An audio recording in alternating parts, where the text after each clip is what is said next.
दोस्तों आदाब, मैं आपका मेज़बान अली आदिल ख़ान। आप देख रहे हैं टाइम्स ऑफ पीडिया चैनल।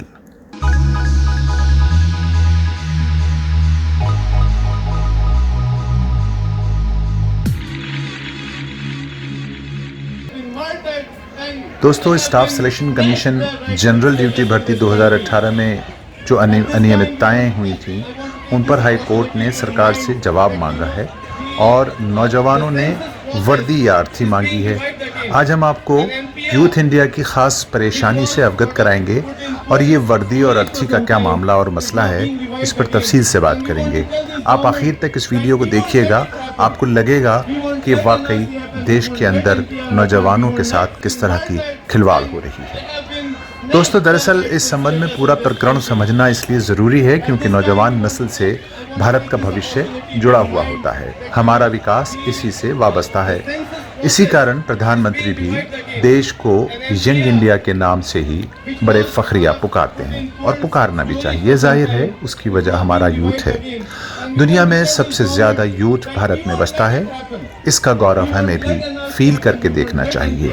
लेकिन जब यही यूथ सड़कों पर अपने अधिकार मांगने उतरता है तो इसको गद्दार और देशद्रोह कह दिया जाता है। इसको आप तो ज़रूर ही फील करके देखें, सरकारें फील करें या ना करें। आखिर क्यों देश का नौजवान वर्दी या अर्थी मांग रहा है, हम इसको आपको आगे बताते हैं, लेकिन उससे पहले देखें ये रिपोर्ट। हम बात कराते हैं कृष्णा से आपकी, और ये खुद एसएससी जीडी की परीक्षा शामिल हुई थी 2018 में। इनका क्या मानना है?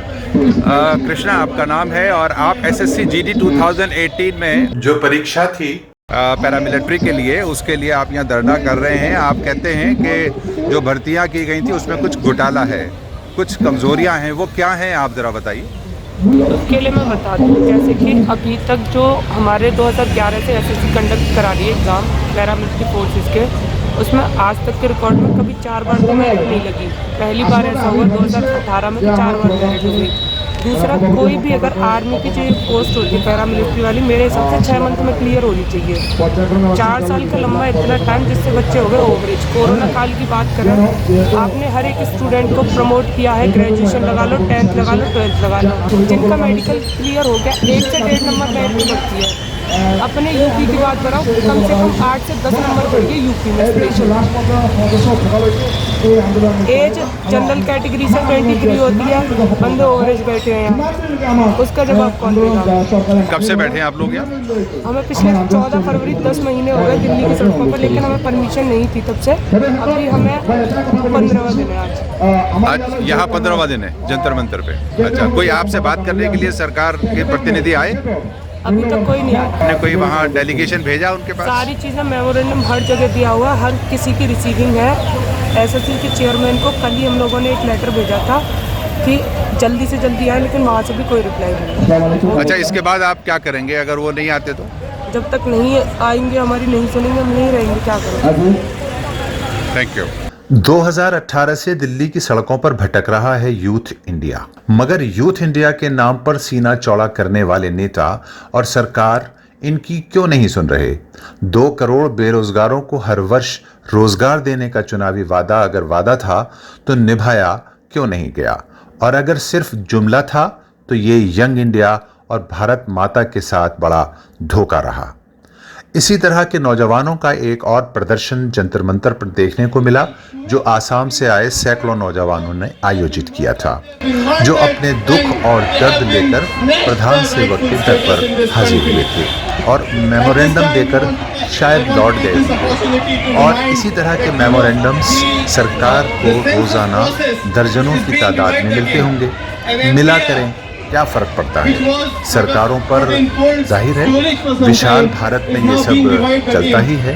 ये कहकर रद्दी की टोकरी में डाल दिए जाते होंगे, हो सकता है संभाल कर भी रख लिए जाते हों, हम कुछ कह नहीं सकते। वैसे इस प्रकार के प्रदर्शनकारियों या आंदोलनकारियों के मुंह बंद करने के लिए पार्टियों ने आईटी सेल की एक बहुत बड़ी फौज तैयार कर ली है, जो बेढंगी बातों को अपने ढंग से कहकर सुधर जाने की धमकी भी दे देती हैं।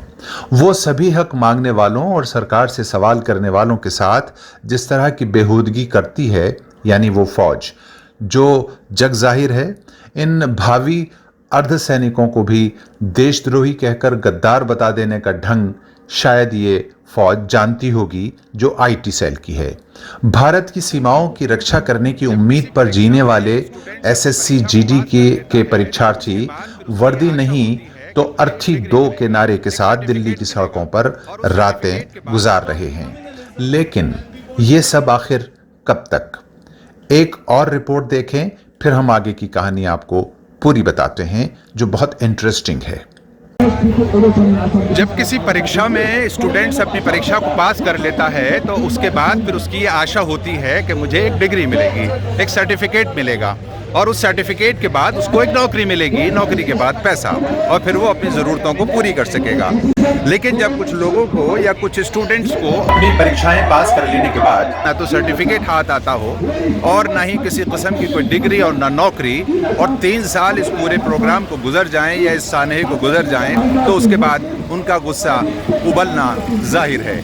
उसके लिए एक यहाँ बानगी के तौर पर हम आपको कुछ ऐसे स्टूडेंट से मिलवाते हैं जो एसएससी जीडी 2018 के लिए अप्लाई किया था, लेकिन उनको आज तक नौकरी नहीं मिली है, जबकि वो सारे एग्ज़ाम्स क्लियर करके यहाँ पहुँचे हैं, लेकिन अभी तक कोई सुनवाई नहीं है। इस सिलसिले में क्या सरकार इन लोगों की डिमांड को सुनती है, सुनकर अनसुनी कर देती है, या फिर उसकी भी कुछ मजबूरियाँ हैं? ये सरकार से बात होगी। लेकिन पहले हम उन स्टूडेंट से बात करते हैं जो जिन लोगों ने अपनी तमाम परीक्षाएं पास करने के बाद आज वो रोड पर हैं। आप ओके, तो सर हमारी यही मांग है कि हमने जितने भी मेडिकल फील्ड में मतलब जो यहाँ पर आए अपनी मांग लेकर, हमारी मांग पूरी नहीं चाहिए। हम इसलिए हमने रिटर्न पास किया है, मेडिकल पास किया है, फिजिकल भी पास किया है। अच्छा, अब आप कब तक यहाँ रहेंगे? सर जब तक रहेंगे जब तक हमारी मांग पूरी नहीं हो जाती। आपका क्या शुभ नाम है? जी मेरा नाम हेमंत साहब, मैं असम से जी आया हूँ।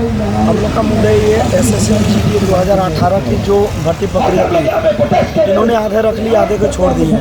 तो हमारी मांग यही है कि ये जंतर मंतर पे जितने बच्चे अपने हक की मांग कर रहे हैं उनकी जल्द से जल्द सुनवाई और उनके हक दिया जाए। अच्छा, अगर ये सुनवाई वहाँ से फिलहाल नहीं होती है तो आपका अगला कदम क्या होगा? हमारा अगला कदम यही होगा कि जब तक हमारी कोई सुनवाई नहीं होगी हम लोग ये जंतर मंतर छोड़ कर हम लोग नहीं जाएंगे, चाहे मर जाएंगे इधर छोड़ के नहीं जाएंगे। नहीं, हम लोग घर से परमिशन लेके आए हैं और डेली हम लोग को फ़ोन आती है कि बेटा सुनवाई नहीं हो रहा है तो आप लोग आ जाओ। हम लोग घर में फोन करके यही बोलते हैं कि जब तक हमारी मांग पूरा नहीं होगी हम लोग घर नहीं आएंगे। तो समझ लेना कि एक बेटा देश के नाम पर शहीद हो गया। ऐसे भी अगर भर्ती में जाएंगे तो कभी ना कभी शहीद होना ही पड़ेगा, उससे बढ़िया तो अभी ये शहीद हो जाए, ताकि सबको पता चले कि नहीं अपने गांव का एक बच्चा अपने हक के लिए अपनी मांग को लेकर जंतर मंतर के रोड पर शहीद हो गया। चलिए, अपने हुकूक की मांग के लिए, और आप जाहिर है पैरामिलिट्री के लिए जाना चाहते थे। पैरामिलिट्री में बॉर्डर पर शहीद नहीं होने की आपकी यहाँ तमन्ना है कि हम यहाँ पे भी शहीद हो सकते हैं, ये ऐसा इनका आरजू है। क्या शुभ नाम है आपका? कहाँ से आए आप? मैं गुजरात से हूँ, मेरा नाम सुनील है। गुजरात से हैं, सुनील हैं। क्या आपने भी पैरामिलिट्री के लिए अप्लाई किया था? अच्छा, 2018 में किया। तो आपका जाहिर है वो सब वही डिमांड है जो औरों की है, लेकिन आप इसमें कुछ अपनी खास बात जोड़ना चाहते हो? खास बात मेरा यही है कि यहाँ पर जितने कैंडिडेट बैठे हैं वो सभी को ज्वाइनिंग दे दे सरकार। हम यहाँ पर 10 महीने से यहाँ पर भटक रहे हैं दिल्ली की सड़कों पर। यहाँ पर 15 दिन की हमें यहाँ पर मिली थी और परमिशन मिली थी, वो भी खत्म हो गई है, अभी खत्म होने वाली है, बस 14 दिन की अभी मिली है। अच्छा, अगर वो परमिशन नहीं मिलती तो क्या करेंगे आप? और भी धरना चालू रखेंगे यहाँ पर, परमिशन नहीं मिले काम कर देंगे हम, क्योंकि हम लोग यहाँ अपने अधिकार के लिए हम बैठे हैं, ना कि हम लोग रिटेन फिजिकल मेडिकल तीनों को हम लोग फाइट करके बैठे हैं। और नहीं, हम इन सरकार से भीख नहीं मांग रहे हैं, हम अपना हक मांग रहे हैं। हम भीख अगर मांगते तो रोड पे कहीं भी मांग सकते थे, लेकिन हम अपना हक मांग रहे हैं, वो भी जंतर मंतर से मांग रहे हैं कि सब सरकार देखे। ऑलरेडी वैकेंसी खाली पड़ी है, 60,210 इसमें पद निकले थे, उसमें से 54,000 को लिया गया है, बाकी की वैकेंसी अभी तक खाली पड़ी है। सरकार से हमारी ये मांगे कि उस वैकेंसी को पूरी करें। ये तिरंगा के नीचे खड़े हैं, तिरंगा इनके हाथ में है और ये तिरंगे की हिफाजत के लिए इन्होंने अप्लाई किया था, यानी बॉर्डर्स की हिफाजत के लिए इन्होंने अप्लाई किया था, पैरामिलिट्री के लिए किया था। आज तिरंगे के नीचे खड़ा हुआ ये शख्स, इनकी सुनवाई कब तक होगी ये तो सरकार बताएगी, लेकिन बहरहाल ये बड़ी दयनीय स्थिति है कि जिन बच्चों ने अपने टेस्ट क्लियर कर लिए थे और टेस्ट क्लियर करने वर्दी दे या अर्थी दे, बस यही हमारी मांग है। क्या करें? या तो वर्दी दे या अर्थी दे। ये कहते हैं या तो वर्दी दे या अर्थी दे, ये देश के लिए कुर्बान होने को तैयार हैं, चाहे बॉर्डर पे हो या फिर जंतर मंतर पे। क्या एक रोज ये नौजवान पल पल का हिसाब नहीं मांगेगा? मांगेगा, और देना भी पड़ेगा, क्योंकि इसकी रगों में भी इसी भारत माता की मिट्टी का खून शामिल है। माना कि इनकी आवाज को खामोश करने के कई और भी रास्ते सरकारों के पास होंगे, लेकिन वो सच्चे यंग इंडिया या देशभक्तों के सामने चल नहीं पाएंगे। कोरोना ने सरकारों की नाकामियों के भले ही बहुत से दाग धो दिए हों या छुपा दिए हों, मगर एहसास और चेतना की रोशनाई एक रोज़ उनको उभार देगी, जो पहले से ज़्यादा साफ दिखाई देंगे। तब उनको छुपाना शायद सरकारों के लिए और राजनीतिज्ञों के लिए भी बड़ा मुश्किल होगा। ये सही है कि सरकारों में भी कुछ ऐसे लोग होते हैं जिनका ज़मीर जिंदा होता है, और वो खुद से भी और अपने साथियों से भी इसकी मांग करता है कि इंसाफ करो और नागरिकों के हक दो और देश की सच्चे दिल से सेवा करो। मगर वो भी बेचारे अक़लियत में ही होते हैं, दूसरी अक़लियतों की तरह, जिनके हुकूक नहीं दिए जाते। हाई कोर्ट का हम आपको रुख बताते हैं इस पूरे प्रकरण पर क्या रहा। यानी स्टाफ सिलेक्शन कमीशन एसएससी ने 2008 में अर्ध सैनिक बल की भर्ती के लिए 58,373 पदों की वैकेंसीज निकाली थीं। इन भर्तियों में अनियमितताओं की शिकायत की गई।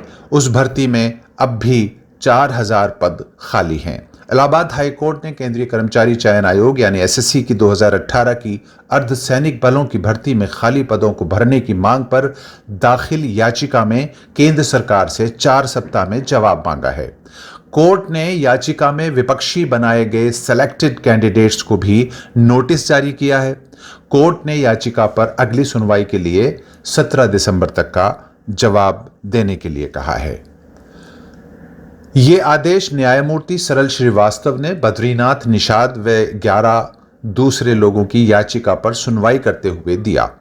पिटिशनर्स के वकील ब्रजेश कुमार यादव, पवन कुमार यादव और नरेंद्र राणा का कहना था कि चयन प्रक्रिया में नियमों को ढीला या अव्यवस्थित कर गड़बड़ी की गई है। पद खाली होने के बावजूद योग्य और तीनों शिक्षाओं को पास कर लेने वाले अभ्यर्थियों की नियुक्ति नहीं की गई है, उनका चयन नहीं किया गया है। युवा हल्ला बोल के संयोजक अनुपम बताते हैं कि इस पूरे मामले में सारा दोष तो सरकार का है। जब 1 लाख पद खाली हैं तो ज्वाइनिंग में देरी क्यों की जा रही है? आपको बता दें कि सीआरपीएफ में 26,506, बीएसएफ में 28,926, सीआईएसएफ में 23,906, एसएसबी में 18,643, आईटीबी में 5,784 और असम राइफल में 7,328 पद अभी खाली पड़े हैं। हालांकि ऐसी ही जानकारी खुद केंद्रीय गृह राज्य मंत्री नित्यानंद राय ने संसद में भी दी थी। अनुपम ने कहा कि ये नौजवान दूसरी परीक्षा की तैयारी भी नहीं कर सकते क्योंकि उम्र निकल गई। कोई युवा 5 साल से तो कुछ आवेदक 7 वर्षों के अथक प्रयासों के बाद यहाँ तक पहुँचे थे, जो अब सड़कों पर आ गए हैं और ये 11 महीने से दिल्ली की सड़कों की खाक छान रहे हैं। अनुपम के अनुसार जब बड़े पैमाने पर पद खाली हैं तो सरकार तय समय में भर्ती प्रक्रिया पूरी क्यों नहीं कर रही? 2 साल पहले युवा हल्ला बोल ने मॉडल एग्जाम कोड तैयार किया था। उस वक्त लगातार कई परीक्षाओं के पेपर लीक हुए थे, आपको याद होगा। परीक्षा परिणाम देरी से जारी हो रहे थे। ऐसे में धरना स्थल पर एक और प्रदर्शनकारी ने बताया कि देश में राजनीतिक सारी गतिविधियां समय पर हो रही हैं। पंचायत से पार्लियामेंट तक के सभी चुनाव समय पर हुए हैं। ऐसा क्यों है कि देश के नौजवानों, आदिवासी, दलित तथा अल्पसंख्यकों के हर मामले में सरकारों की ओर से अनदेखी और ढील बरती जा रही है और अनदेखी भी की जा रही है। खैर, इस संबंध में सरकार का फैसला जो भी हो, लेकिन तिरंगा यात्राओं और तिरंगे की दुहाई देने वाली सरकारों को तिरंगे के नीचे खड़े इन युवाओं की भी सुननी तो पड़ेगी, वरना भारत का नौजवान खुद पूछेगा कहाँ है, पूछता है भारत प्रोग्राम चलाने वाला और उसकी सहयोगी सरकार। शुक्रिया। दोस्तों, अगर आपको ये वीडियो पसंद आई हो तो आपसे दरख्वास्त है कि आप टाइम्स ऑफ पीडिया चैनल को सब्सक्राइब करने की मेहरबानी फरमाएं और थैंक यू।